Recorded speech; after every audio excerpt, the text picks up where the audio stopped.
Welcome into episode 208 of the Skate Podcast. I'm Brian D. Fleece, joined by Bridgette and Scott McLaughlin. Bridgette and Scott, a couple of local ties, are parading the Stanley Cup around town this week, and former head coach Bruce Cassidy, and of course, Chelmsford, Mass. native, former BU Terrier, Jack Eichel. So pretty cool that the Cup's in town. A lot of people are going to get a chance to hold it and take pictures with it. And, of course, Bruce Cassidy was on the Greg Hill Show on WEI earlier this week. And I don't know, I'm sure it was pretty sweet for him to have to go on Boston radio as a Stanley Cup champion just about a year after being fired from the Bruins.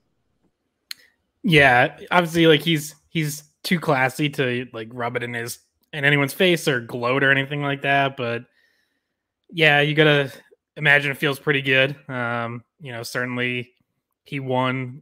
If you're looking at how each of them did year one without each other, he obviously won that. And yeah, it gets to bring it home and for a great cause for him. They're launching the Cassidy Murray Foundation in Milton on Thursday, which is named in honor of a teenage girl who died on vacation in Aruba in like a tragic boating accident, and was actually friends with Bruce Cassidy's daughter when they lived here. So that's the connection there, and he's using his day with the Cup to help launch that. Yeah, and then Eichel has it on Friday and is bringing it to Skate 3 in Tingsboro, where he grew up skating and I think still skates when he comes home in summers or whenever. So yeah, a couple, Stanley Cup in the area, but still waiting for the Bruins to have one, for the first time in 12 years. Yeah, so yeah, Scott and I are both planning on heading to Eichel's Day with the Cup, which is tomorrow morning. And it's just kind of funny, like, oh, well, I figured we'd see the Cup in this area this year, but it wasn't necessarily that it would be Jack Eichel's Day with the Cup that we were thinking of. But yeah, Cassidy on Greg Hill yesterday he was on for about a little bit over 15 minutes, I think. He had, especially in the beginning, I thought he had some interesting things to say, especially, Greg and Wiggy both asked him some questions that are pretty much the talking points for Boston sports radio about kind of when did it stop stinging the breakup with the Bruins, and how Greg said something like, they're professionals. They should be able to handle a little bit of yelling every once in a while. And then Cassidy kind of like paused for a second and was like, well, the guys in Vegas responded well.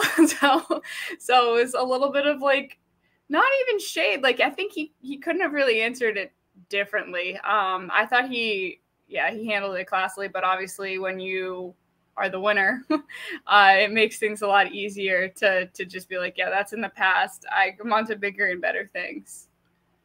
Yeah, well, he talked about, because he was asked, like, did you change how you coach or anything, like after you got fired? And he basically said, like, you change some stuff every year. Like, you constantly have to grow and adapt and learn. But for the most part, he was like, I have my core tenants and like, I don't really change those. And he basically brought that with him to Vegas. And we know what a lot of those are. It's like, it's a culture of accountability. And I think obviously, like, Vegas responded well to win the Cup his first year there. But I think we go back and it's like, I think the Bruins responded well when he first became head coach here too. It's an approach that over time can eventually wear on guys, and obviously did here. I also thought it was interesting where he was asked, do you, or were you aware that like certain players had problems with you or whatever? And he said that he knew there were some players that he had to change his approach for. And he said, be less abrasive with.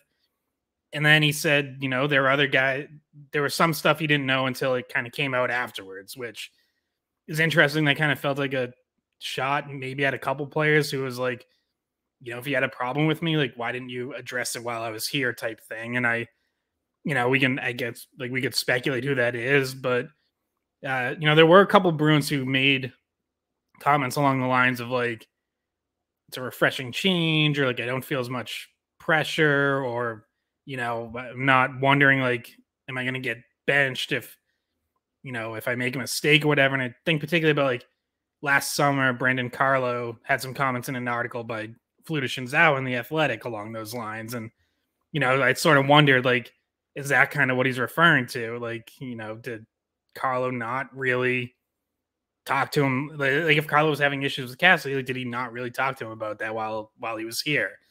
So I thought that was interesting, that it was like, you know, the levels of it were most of the players I had good relationships with, is what Cassidy said. And he listed off guys that he's still friendly with, like Bergeron, Marchand, Pasternak, McAvoy. Said those were all among players, current and former players, who reached out after he won the Cup. Then there were players he knew he had to change his approach with. And then it seems like there were a couple of these guys where it was like he didn't really know there was an issue because they didn't talk to him about it. And then he heard stuff after he got fired. I mean, the Carlo one disappoints me a little bit just because he was a captain on the team under Bruce Cassidy. I mean, I don't think he was a consistent A on the jersey, but he definitely wore the A at times under Bruce Cassidy, and that tells me that Cassidy, you know, had respect for the player. And I'm sure the respect went both ways, but as a leader, you like to maybe not hear that from somebody. Maybe I don't know. That's the first thought that comes to my mind, fair or unfair. It's one thing for somebody on the team to have complaints, but for a captain to kind of speak out, I don't know, that just kind of, you don't like to hear that, really, I suppose. But, you know, one thing I did enjoy hearing from Cassidy was the kind of defending himself a little bit in regards to not being a good coach for younger players, because, Scott, you alluded to it, when he first took over the Bruins, yes, when Claude was fired, but mainly that following season, there was an introduction of youth throughout the lineup, and those players would be Pasternak, who had already been there for a few years, but McAvoy was his first full season, DeBrusk's first full season, Danton Heinen's first full season, Matt Grzelcyk's first for a full season. Ryan Donato was introduced at times. He did okay with the Bruins. You know, other guys, Corrali, like there's other guys at Carlo, right? Anders Bjork, Bridget's favorite. Yep. So, hey, by the way, Scott, is he going to be in your 100 best Bruins of all time? Oh yeah, we can touch on that later, but I think Anders Bjork might just miss the cut. Ooh, okay. Scott's not allowed to tell us who's in it, so maybe he's lying. But yeah, I mean, not to switch the conversation, but Scott did get this. There's how many of you guys? 15 or so? Yeah, I think 20 or so. I don't know. I actually didn't count exactly how many. I didn't count either, but Scott's on the selection committee for the Bruins centennial season. So the Bruins selected a few media members to kind of come together and pick the best 100 Bruins players over the last 100 years. So Scott, I know you're really excited about that, because Scott's like he loves his history and he takes it seriously. So yeah, I gotta tell you, thank God we're doing this during the summer and not in season, because I'm gonna spend way too much time tinkering with my list and looking up a bajillion things and going over it over and over again. So yeah, I'm maybe not gonna be as productive with other work as I should be. So good thing it's during a downtime in the calendar. Yeah, just don't leave off Peter Nokalainen or Peter Schaefer, any of those guys. Those Peter Vladimir Sobotka. Yeah, Sabatka. Oh, yeah. Those guys all have to be on there. So, yeah, Scott, that's pretty cool. That's a pretty cool activity to be a part of for you. So that is really cool. I guess just to finish the Bruce Cassidy stuff. Which, by the way, on our YouTube, I'm gonna link it. Because we have it up if you want to go watch the interview with Cassidy on the Greg Hill Show. It's on YouTube. So I'll link that for you guys here in the YouTube version. If you're listening on Spotify or what have you, just go to WEI's YouTube and you can watch it right there. Yeah. And yeah, so he stood up for himself, talking about basically how he is a pretty good coach with developing players, and of course he spent a lot of time in Providence. So you know, I mean, it's the whole Bruce Cassidy saga here in Boston and how it ended, and people saying that change was necessary. I'm not going to disagree with them, because if the feeling in the room was that the message was being stale, I can't sit here and tell them that's not the case, because I wasn't in the room and these players were. What annoyed me about the situation was that players allowed it to get stale, because I really don't think Bruce Cassidy, I don't know. I mean, whatever. And then people will sit there and say, well, yeah, I worked in Vegas and they won the cup, but let's see how that locker room feels in 5 years from now. Whatever. They got a cup. So I don't know. I think players respect coaches that can win, and the coaches that demand respect and excellence and accountability. And I don't think Jim Montgomery isn't one of those coaches. But you know what? I also stand by, like, if Bruce Cassidy is the coach in the Florida Panthers series, after the season that they had, I'm not so sure they win that series anyway, because I think the Bruins' problems in that Florida series wasn't a lack of accountability. I think it was just like, I just really think that too many things went well for them in the regular season, and they just couldn't stand there and face adversity when it finally smacked them in the face. And I'm not so sure Bruce Cassidy would have helped them in that situation anyway. But regardless, was there anything that was asked on that show that really stood out to you that Bruce may have politically answered or transparently answered? For me, the question about veterans maybe sticking up firm or lack thereof, I think that may be the only answer Cassidy gave where maybe he was not totally honest, but I understand why he would be. I mean, he said it was a management decision, and it was. I think if Bergeron said to Sweeney, like, we need, like the younger guys they're out of line, like, he's good for our dressing room, maybe the management would have not fired him. I don't know necessarily. I'm not putting this on Bergeron. I'm just saying I think Cassidy may have taken the political answer there, but besides that, he was pretty honest throughout the whole interview, I felt. Yeah, I thought, you know, it stood out to me. I kind of references like him talking about how it seemingly still has a pretty good relationship with at least a few of the guys, and he named Bergeron, Marchand, Pastrnak, McAvoy by name. And while he was talking about, because he was also asked about that conversation that Vegas president George McPhee mentioned after the Stanley Cup, how Mark Stone and Patrice Bergeron talked when Vegas was looking at hiring Cassidy. And supposedly, according to George McPhee, Bergeron told Mark Stone, if you hire Cassidy, you'll win the Stanley Cup, which I got to say, just knowing Bergeron, I don't think he said it that bluntly. I think George McPhee probably exaggerated a little, but Cassidy was asked about that, and he said, you know, I don't know the details of the conversation, but I do know they talked because I told them to talk. He told Mark Stone to call Bergeron, and he said he told the other teams, like, yeah, definitely talk to some of my former players. And he said another team he interviewed with talked to Pastrnak. So clearly, you know, now, like he said, like, you can talk to anyone. Like, obviously, you know, he might have his biases in terms of what players to talk to. But if he's telling guys, hey, talk to Bergeron about me, talk to Pastrnak about me, obviously he feels pretty good about those relationships and thinks, you know, those are guys who respect him and will give like a good recommendation, right? I mean, we've all applied for jobs before. You don't put people down for recommendations who are going to, you know, talk shit about you and say negative stuff. Like, you put down people who respect you and respect your work and can like testify to your character. So that's why I'm never putting Scott down as a reference. Right. I've harassed him absolutely. far too much for him to give me a good recommendation. You keep throwing those popcorn photos up on Twitch when I'm on, and yeah, that's.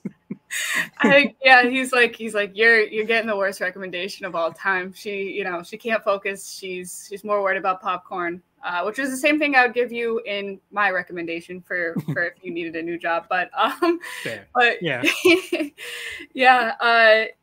The interview, to go to that point about Bergeron, like, do you guys remember he spoke to the like French Canadian media a little bit after Cassidy, the decision to move on from Cassidy. And I remember we had to like translate it back to English, but he had said something to the effect of, you know, like it had nothing to do with him. Like I remember, God, it was in French, so it was translated. But do you remember that, Scott? Right after, what, like, it was like the first interview Bergeron gave answering the question, and he made it seem like he was pretty not, I don't know about upset, but like, or probably didn't sound like he was disagreeing, but he was like, it wasn't us. Like that was not a decision the players were involved in. Sorry, I'm just pulling it up too, because you're right, and this is a good poll. I just found it from last June. So he was asked by Le Journal de Quebec, obviously, so a French interview, if he had anything to do with Bruce Cassidy being fired. And again, this is translated from French, so take it with a little bit of a grain of salt, but he was vehement. It's completely unfounded, so I won't put any energy into it. It's a waste of time, and it's really stupid speculation, which is, like, we all know Bergeron. Like, that is more blunt and, you know, words like stupid that, like, we don't hear him use very often. So, yeah, he was like legitimately bothered by that suggestion. And I have never felt like Bergeron is the one who got him fired, or even like a situation where it's like, well, he sided with players and, you know, told Sweeney, yeah, I think, you know, we need to move on. Like, I don't think that happened, because I don't think Sweeney put that in Bergeron's hands. Like, I don't think he ever put that on Bergeron. I think he went through his exit interviews with all the players, and I'm sure when he talked to Bergeron, he asked, like, hey, you know, were there issues with younger players? Are there, you know, are guys not really listening to his message anymore? Like, I'm sure they had that conversation, and Bergeron probably gave honest answers. But when Cassidy says it was a management decision, I actually believe that. Like, I think it was. I don't think Sweeney ever asked Patrice Bergeron, all right, Patrice, what do you think? Should we keep him or fire him? I don't think that was ever asked. I think Sweeney had his conversations. He talked to Bergeron about different problems, and then he made his decision, because he wasn't gonna. I just don't think he was ever gonna, like, hang Bergeron out to dry like that, where you're putting it on a player whether to keep a coach or not. Like, that's, first off, I would say that's cowardly general managing. If he did do that, like, you're the general manager. That's your call. The coach is directly under you. You're the one who decides whether they stay employed or not. And I think that's how it worked here. Like, I think it ultimately was Sweeney's decision, and Sweeney and Neely. I'll throw Neely in there too, obviously, because the two of them work very closely together. And I think that decision was made without putting any sort of ultimatum to Bergeron about, you know, what do you want us to do? Like, I don't know. So that's what I think. I feel like if in the exit interviews, if Bergeron, if Marchand, if Foligno, if any of these veterans were asked about the coaching situation and they were like, no, it's all good, then Sweeney would not have fired Cassidy without consulting Bergeron. There's no way he would have done that. Which tells me, I think that's fair. Yeah. There was enough agreement / acknowledgement from the veterans in their exit interviews about friction between Cassidy and some of the younger players that Sweeney felt vindicated enough or justified enough to fire Sweeney without telling them. That's the only way he would have not given Bergeron a heads up, is if Bergeron, Marchand, and other veterans all at least acknowledged and agreed with the fact that there was some friction with Cassidy and others. Because I really do find it hard to believe that they can go through exit interviews and then he wouldn't give Bergeron in particular and Marchand a heads up about what might be coming. Because you know why? Because you might not want to put them in a tough position, like speculation has come out since. You're not changing Patrice Bergeron and Brad Marchand's head coach in their final, potential runs without letting them know. You're just not, unless everybody in the interviews acknowledged, like, kind of unspoken, like, there may have been like an unspoken, like, yeah, like this is what's going on in the room. The younger guys aren't jiving with them anymore. What do you want? It's the way that it is. I still, that's the only way Sweeney would have fired him without consulting them, is if in the exit interviews they were transparent, not necessarily agreeing with the younger players, but at least acknowledging it. But you know what? It's a conversation we're having now because Cassidy was on. Full transparency, like it's not. I really don't think it's that big of a deal either way. Like, the change happened. I love Cassidy as a coach. I don't really get my rocks off like trying to cast blame on why he got fired. He got fired. I think it's strange how the offseason last year started like he was not getting fired, right? And then it kind of came out of nowhere. And that's kind of why last year I was a little upset for Cassidy, because they started to make coaching decisions for next year with Cassidy still in mind. And the firing just kind of came out of nowhere. And it just kind of one thing's for sure. It was definitely the players' influence. I mean, obviously, like the exit interviews, Sweeney apparently didn't realize how much the players didn't like Cassidy. And that's why I take back some of the blame I give on Sweeney, because Sweeney kind of had to – Sweeney and Neely, if they feel like the room's not jiving with the coach, then it is what it is. Like I've said, I find it annoying that the players allowed it to get to that point. Still kind of feels like a mutiny to me. It worked out great for the Bruins. They had a great regular season. The playoffs, was that coaching? Was it not coaching? I don't know. But Bruce Cassidy certainly turned Vegas around. And as he put it in his own words, it worked out great for him. Yeah, I definitely agree with the point of like eventually at some point he gave the veteran players a heads up of what was coming.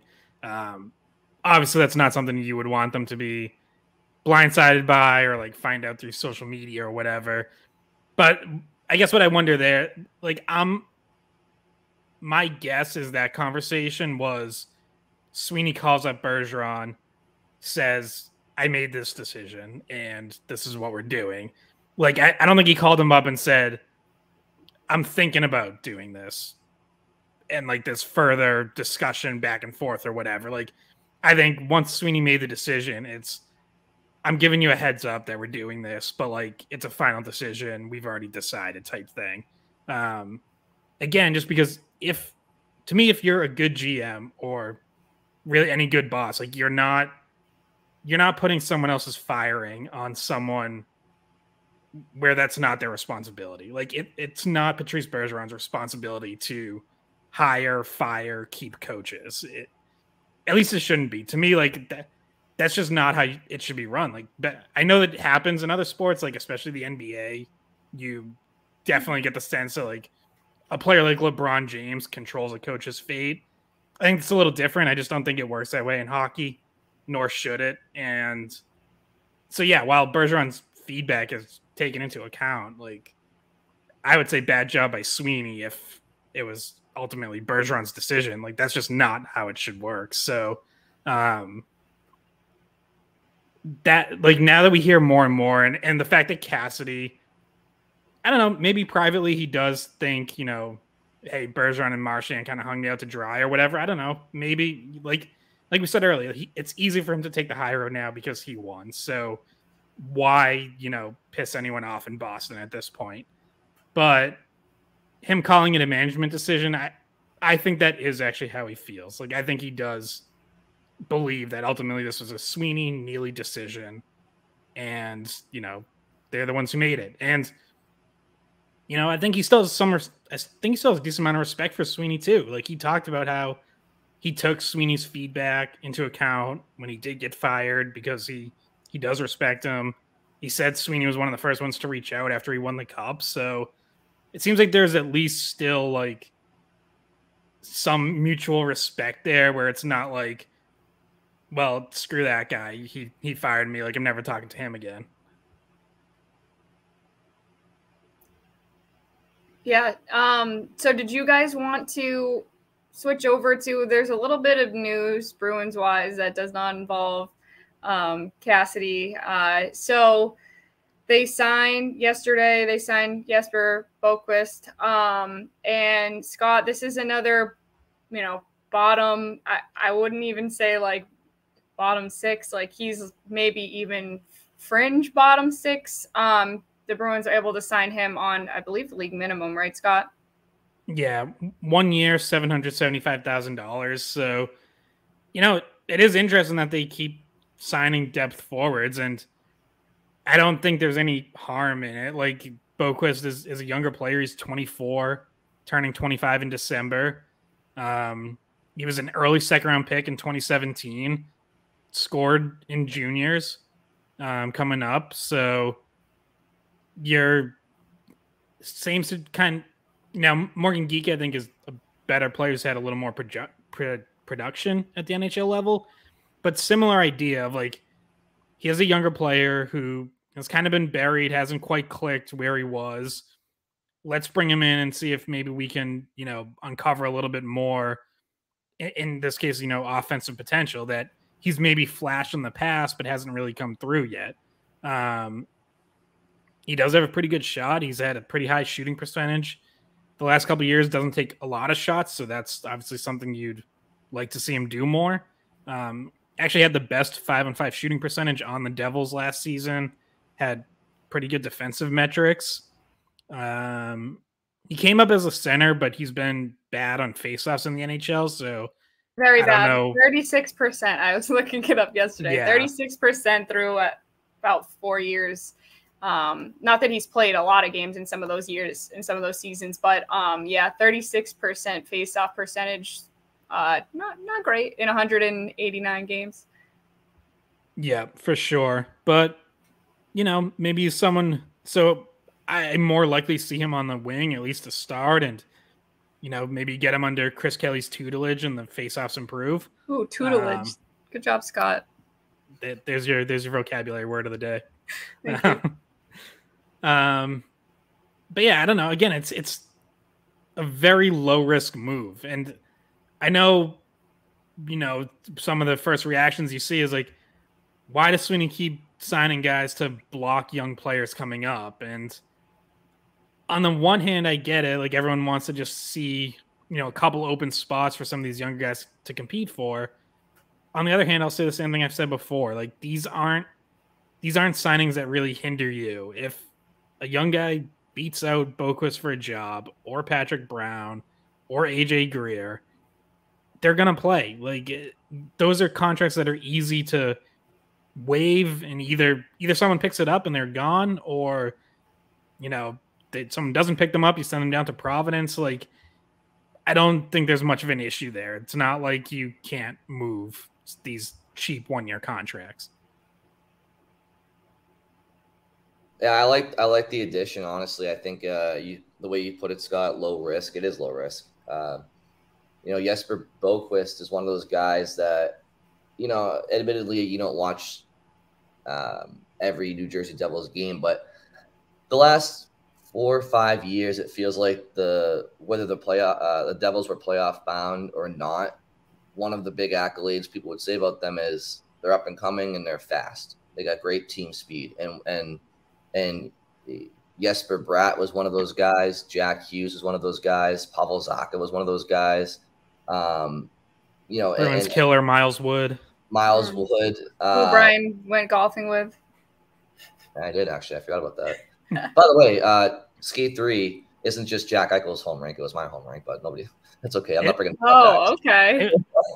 It was sort of mine, too, at one point. Like, I definitely played in a league when I was younger where, like, all of our games were there. And then we moved to the Merrimack Valley Conference, and we were at like all the MVC rinks. Yeah. Skate 3 was my home rink growing up. It's my high school rink. And then Nashville also they built a rink called Conway Arena in like 2003 or 4, and then I kind of split time between the two. Regardless, I never got to bring the cup back, so I'll give it to Jack. It's okay. Actually, all joking aside, though, it is really cool that the cup is going back to Skate 3. That is really neat. If you go there to see the cup, well, it's the summertime, so I don't know if the snack bar is open, but they have phenomenal pizza there. They've got to have that open. Like there's gonna be like a bunch of people in there. It's open to the public. Yeah, got to have the snack bar open. They'll be open. Shout out Alex in there making pizza. What were we talking about, guys? What was the last thing I said? Boqvist. Oh yeah, the Devils had a lot of speed, and that was top 5 Massachusetts ranked snack bars. Yes, that's what we were talking about. Jesper Boqvist was one of those guys where I used to watch the Devils, and his speed, he was one of those guys like, oh, that guy's pretty quick. Now you look at his stats over the last couple of seasons, and there's really nothing there to be seen much, which kind of surprises me because, again, not watching the Devils too often. When I watched him a few years ago, I thought he was one of those players that was up and coming and could be a good player for them. So definitely has good speed. I think he has good hands. He's a crafty player. He hasn't put the production together at the NHL level. So Bridgette, when you call him a fringe, would you call him a fringe middle six or a fringe bottom six? Well, like I would say, like calling him bottom six might be generous. Like he might be bottom 3 or fringe. Bottom 3 or fringe. And I think based off of his NHL production, I think that's fair. I think the Bruins hope that maybe one of these days he can kind of evolve his game and maybe at some point become a middle 6 fixture. I don't know. I don't really know what his ceiling would be. I think that could be a fair ceiling. Whether he reaches it or not is a different question. But I like the signing. It's less than $1 million. He's a young player and he has NHL experience and he has a couple of tools that are pretty evident when you watch him play. He just has to put it all together, and Boston hopes that he can do that with them. Yeah, I don't know if you guys had a chance to listen to his exit interview from the Devils, but he talked about how the first half of the season, he really did not like his game the first half of the season. He mentioned there were games in the playoffs that he didn't really want to talk about either. The question about him has been the consistency. Speed is one of his main attributes. I think this is something Scott and I talked about last episode when we were talking about rookie development camp, was that some guys still need to put on a little bit of weight and muscle. I think Boqvist could probably serve to put on a little bit of weight. It might, help him against these NHL guys. But like you mentioned, he's not super young. He's 24. His speed, I don't know if you want to compare him to anybody, but like, when Lauko comes up and plays on the fourth line, he's they're kind of using him for his speed. I don't think that those two players are similar in their personalities. Lauko's a little bit more of a grinder. Boqvist is more like skill and speed. But I don't know how far up the lineup he goes. And especially when you think about it, where the cap situation is right now, in order for them to sign Bergeron and Krejci back, I believe they would have to waive one of the 3 players that Scott mentioned, Brown, Boqvist, or Greer. Yeah, possibly. I mean, we just don't know like what the money would be or what they'd be looking for. But, you still got to re-sign Swayman and Frederick, who are still out there as restricted free agents. Arbitration hearings scheduled for end of July. Like I think Frederick's August 1st and Swayman might be like July 30th or 31st. If they don't agree to a deal before then. So right now the Bruins have, according to Cap Friendly, $5.4 million in cap space, which I think should be enough to sign those 2 or like right in that area.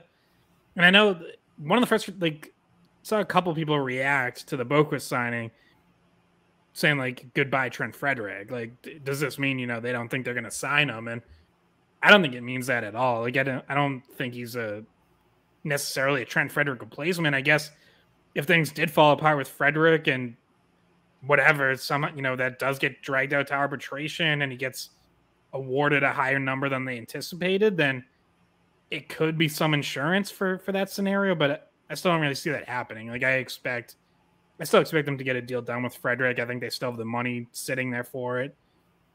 And you're right. Then if Bergeron does come back, you probably have to free up some money somewhere. But I think they have some easier paths to do that now.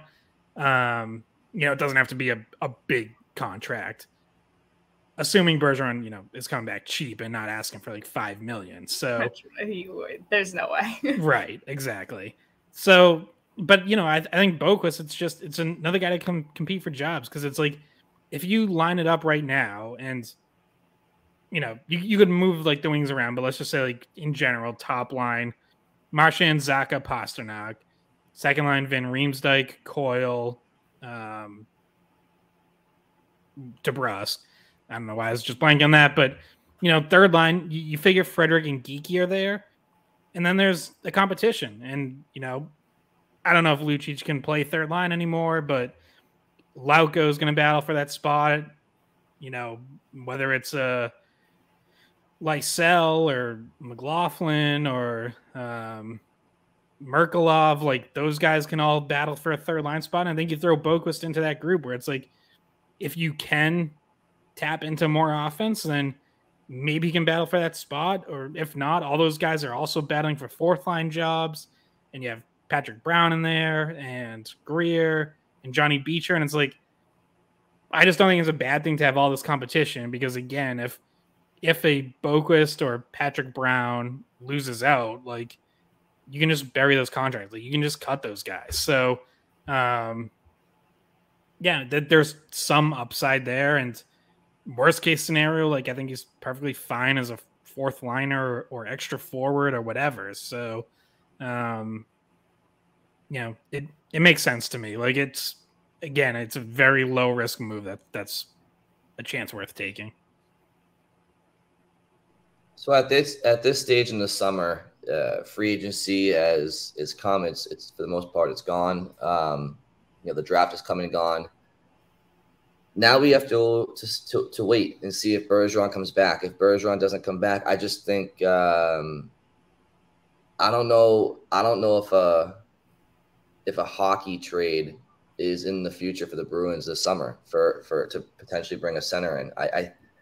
You know, the longer this goes, the more I just kind of feel like it's either Bergeron comes back and every center slides down a slot, or they're going to run out with Coyle and Zacha. And, you know, not only is that not ideal for up the middle, but when you have James Van Riemsdyk as your second line left wing, I also think you're lacking depth in the wings too. So it's not just center. So, you know, I think if Bergeron comes back, it solves a lot of problems, but either way, I mean, they seem to be, I mean, it makes sense, right? I mean, Bertuzzi's gone, Taylor Hall's gone.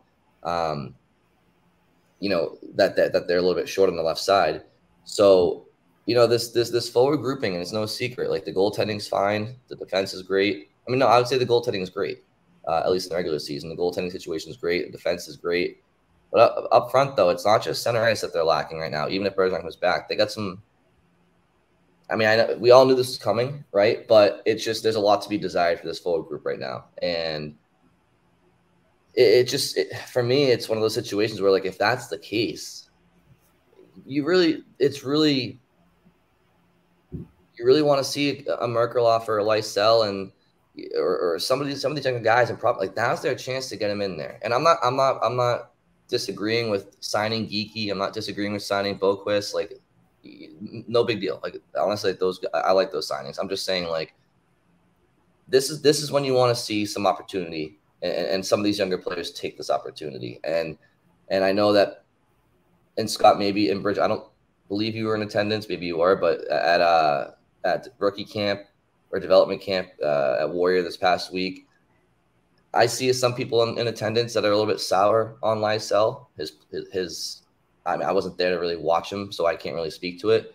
Well, can we just plug our last episode, because Scott spoke to Lysell and Lori. So if anybody wants to go back and listen to what Lysell said he's going to be working on this offseason, you know, that was part of our last episode.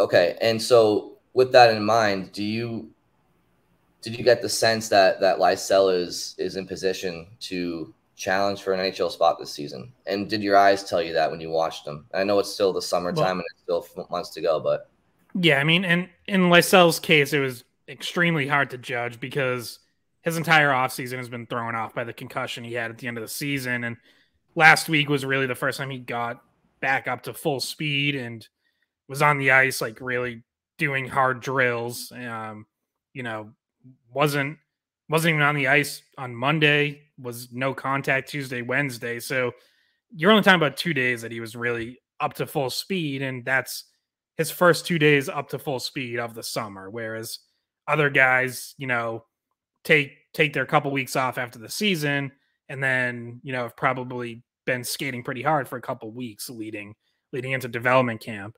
I still think he had some really strong moments. Like his skating still, especially against kind of that age, it still stands out, and his offensive skill, like you can just tell, like those defensemen at that level of, you know, rookie development camp struggle to handle that. Now, what he has to work on between now and training camp and preseason is, you know, being able to do that against NHL level players. He was pretty open about the fact that he got worn down in Providence last year. And on the one hand, it's his first year as a pro. He turns 20 during the season, like understandable to an extent, but also if you're talking about a guy that you're hoping makes an impact at the NHL level this year, not really ideal to hear that, you know, as early as late December, early January, he was feeling burnt out. Like, you know, and to clarify, because a couple people responded and were like, well, he had a concussion. What do you expect? No, like burnout came long before that. We're talking midseason. The concussion wasn't until the very end of the year. So, yeah, I think he has quite a bit of work to do in terms of endurance, strength, you know, muscle, like all of it. It's not impossible. Like you can, you know, players can transform quite a bit over the course of a couple months. But in terms of him, like winning an opening night roster spot, at this point, I feel like it's probably an uphill battle just because he had so much work to do and had his off season basically delayed, you know, a full month, almost 2 months. But, you know, we'll see. He's going to be there at training camp and playing in the preseason. So he'll have a chance to prove that he's ready. So, you know, we'll see where he can get to by September. Yeah. And I don't know, Brian, if you had any other questions about development camp, because actually since you were on, I'm guessing you were in New Hampshire. I was also in New Hampshire for the 4th.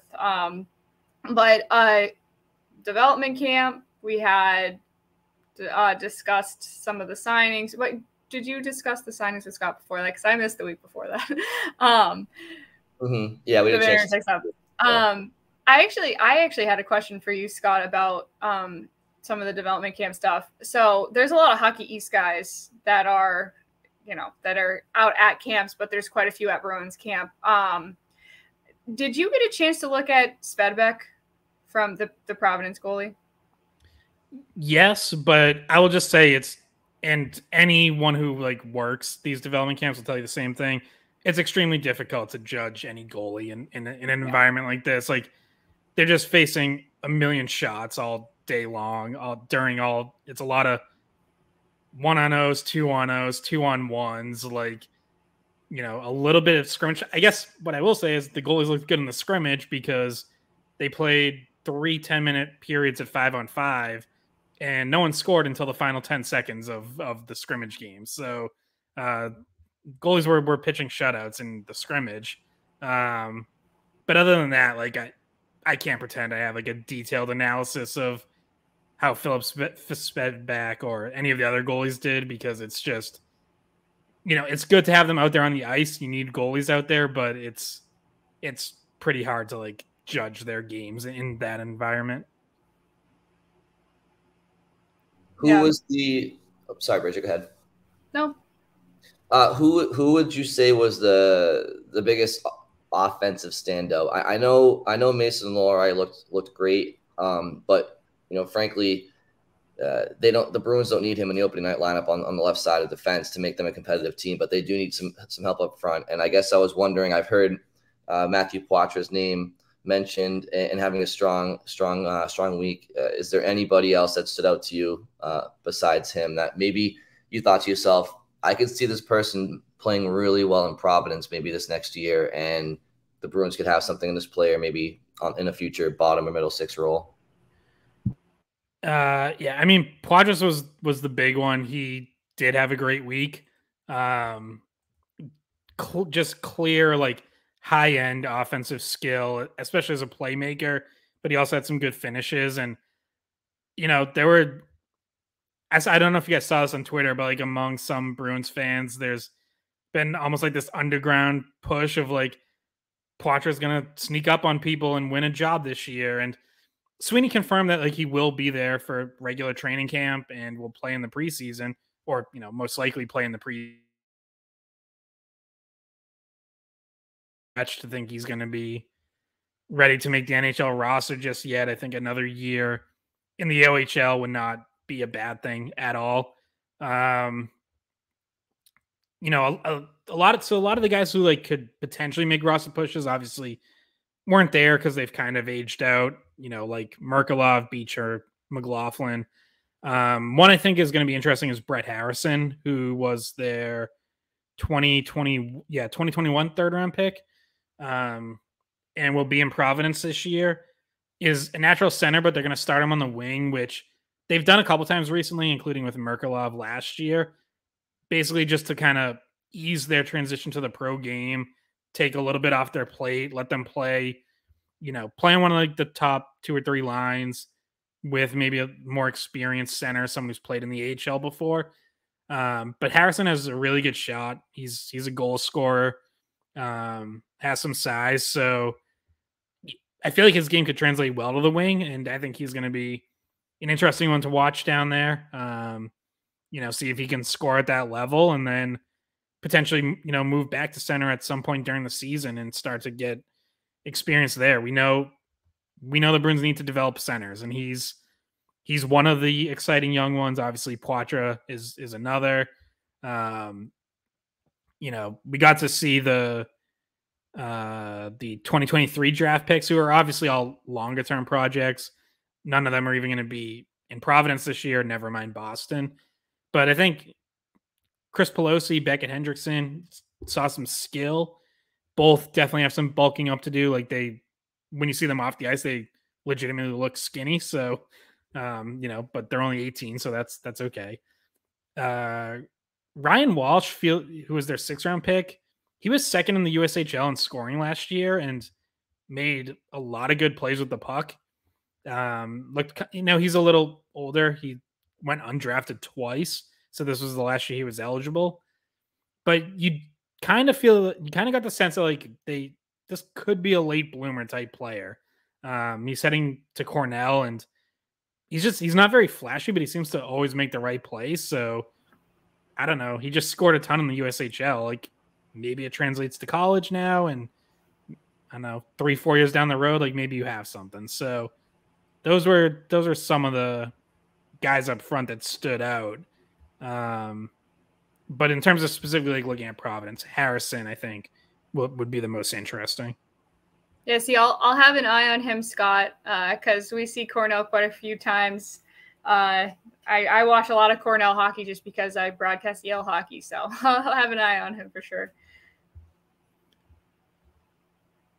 Well, Scott and Bridgette, I wonder if you guys see this comparison, and I don't like doing player to player comparisons, especially when one player is a established NHL, top 6 forward. But when I look at Matthew Poitras, and maybe it's just the way that maybe it's his stature and the way he wears his equipment, but it's also people saying that he doesn't have the best speed in the world, but he's got great IQ, great vision, makes things happen. And if he would have turned out into a player like this, I mean, the Bruins would have hit a home run at the 54th overall pick. But he gives me Nick Suzuki vibes, and I don't know if that's just a total stretch based on, like I said, like physical appearance. When they're on the ice, they look kind of similar, the way they dress and their stature, and just some of the attributes people talk about. Lack of speed, maybe, but everything else is kind of there. Is that a type of NHL player the Bruins would could realistically hope maybe he could turn into, or is that just like really, really like that would be an absolute home run at 54, and that's not likely? Yeah, I mean, that would definitely be a home run. I thought you were going to go closer to home, because I've heard people make the Krejci comparison, which again, like not a ton of speed, good vision, good playmaking, does kind of like slow things down and should shoot more. Like we heard that about Krejci forever. So Yeah, obviously both of those would be like the home run upside best case scenario. I mean, Krejci, was basically the number one center on a title team. Very good top six center his entire career. Suzuki, clearly a very good top six center. Centers Montreal's top line, which obviously isn't the best top line in the world, but he's still, a good player. So yeah, those are both fair if you're looking at like what is the almost like the best case scenario. Everything breaks right. Like what can he be, 4 years, 3-4 years from now?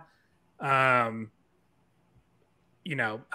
guess like my instinct in situations like this is always like try to slow the hype down because that's just like not fair to him at this point to be like, he's the next Krejci or, he's Nick Suzuki or whatever. But yeah, like if you're just talking about style and what he could be if his development continues to, to really go along an upward trajectory, like, yeah, that would be best case scenarios. You're looking at a player like that.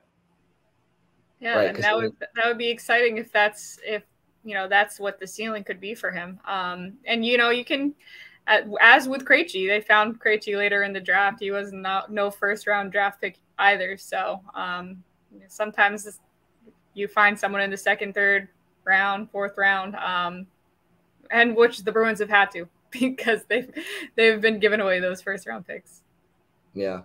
Well, and I brought up Suzuki too, just because like I mean to say Poitras would be a future number one center for the Bruins is that's a stretch. I know that, but Suzuki is he a number one center on every NHL team? That I'm not sold on necessarily. Depends on what team we're talking, right? So he's probably number one center on maybe 60% of the NHL teams, maybe 50%, but not all of them. And he had 40 points a couple of years, and he's just gotten into I think 66 points this past year. So like I brought up Suzuki just because I don't think it's like an astronomical stretch to like hope that this player could be a 40, 50 point player for the Bruins in the future and a really capable two-way number, top two center for the Bruins. And I've just heard nothing but positive things about him. And as we know, we've talked about it in the past, the Bruins built a championship core on non-first round picks. Right. So we've talked about them before, Bergeron, Marchand, Krejci, Lucic. I mean, in Tampa Bay, their championship teams were littered with, outside of Stamkos and Hedman, and they were littered with non-first round skaters. Even for Florida this year, Brendan Montour was picked 52nd, I think, in the 2015 draft. So he was a second round pick. Mm-hmm. He was one of their best players this run. Mm-hmm. Yeah. So anyway, so that's I think at this point I feel comfortable in saying that he'll be a top 9 center for the Bruins at least in his career. Just based on what everybody's saying, and you hope that it works out, but he seems like a promising player, a promising prospect for them. Is he going to be their savior? Probably not. But it's because it's easy to look at Bergeron and Krejci and their potential absences, in particular Bergeron, right? I mean, we've kind of gotten used to life without Krejci last year, and I think we kind of know the inevitable this year. I'd be surprised if he came back this year. But Charlie Coyle, like, he's still under contract, but he's 31 years old. Pavel Zacha is really the only center that you have that's like, he at least has a decade left in this league. So it's just good to not only just for Bergeron, but the center's position in general. It's just good to have prospects and guys lined up. And I think Poitras is a good start, and we'll see if Harrison can turn into one as well. But so interesting notes from development camp. Was there anything else that you guys talked about last week regarding that that was worth discussing? I know we probably have a few minutes left here, but just any final thoughts you guys wanted to discuss? No, I guess just one last thing on the centers. It's like, at least now you see chances. Like, at least you see opportunities of guys who could be something and could help you solve this issue. And yeah, it didn't totally line up right because they're not ready as Bergeron and Krejci are actually retiring. If, I think we all think Krejci's probably gone, at least in terms of playing in the NHL. Bergeron we'll see, but like, what was frustrating was all those years where it was like they don't even have anything coming up. Like there's not even, you know, a center prospect that looks like he could be a first or second line center. And again, like, you know, whether it's Merkulov, Poitras, Harrison, you know, whoever, it's like they're not all going to pan out in the sense of like being legitimate top 6 or even top 9 centers. But at least they're guys now that you look at and you're like, well, they could be if things go well, if they really develop, you know, the right way and stay on an upward trajectory. Like, at least there's some hope there. You know, does it mean you're going to be able to solve the center problem internally? Maybe not. You know, we'll find out. But at least there's guys there that you're like, all right, they have a chance. Like, at least you might hit on 1 and 2 of these guys and they become, you know, like foundational pieces for you and play and help you win for years to come. And I think that we've pretty much covered everything for this episode that I want to talk about. Tomorrow, I'll see you tomorrow, Scott. Tomorrow morning. Aren't you lucky? I'm ready. I'll see you. And the cup, hopefully. You gonna kiss it or what? Put some cereal in the if they let me near it. if they let me near it, I'm gonna be like, Scott, quick, take a quick picture of me over here. I'm wondering if the little arcade room upstairs at Skate 3, if that, I don't even know if that's still there, but see if that's open. The arcade room, no. God, that's long gone. That's long gone. Yeah, well, you guys enjoy that. I was fortunate enough to get a picture with the cup back in 2012 when the Kings won it. Somebody from the Kings organization, I think, was one of the training staff maybe was from the area, and I think I went to like I think it was like Chelmsford, like VFW or something like that. It was around there, but that was pretty cool. So you guys, if you haven't, have either of you seen the cup before? No, in person. I never touched the cup. You have Scott. Yeah, not me. So we had Bridgette famously, and much her dismay, missed it, but we had it in the WI studio in 2019 when the Bruins were in the final. They brought it. The cup people brought it in for a day, and when they like interviewed someone on air or something, I don't know, I forget, but yeah, they had it like in our conference room, and we all got to touch it, take a picture with it. Not me. I was in Hawaii. I mean, I don't feel bad. Like, I was so mad. I was in Maui and I saw Tyler post a picture of it, and I was like, I never thought I'd be in Maui going, I wish I was at work today.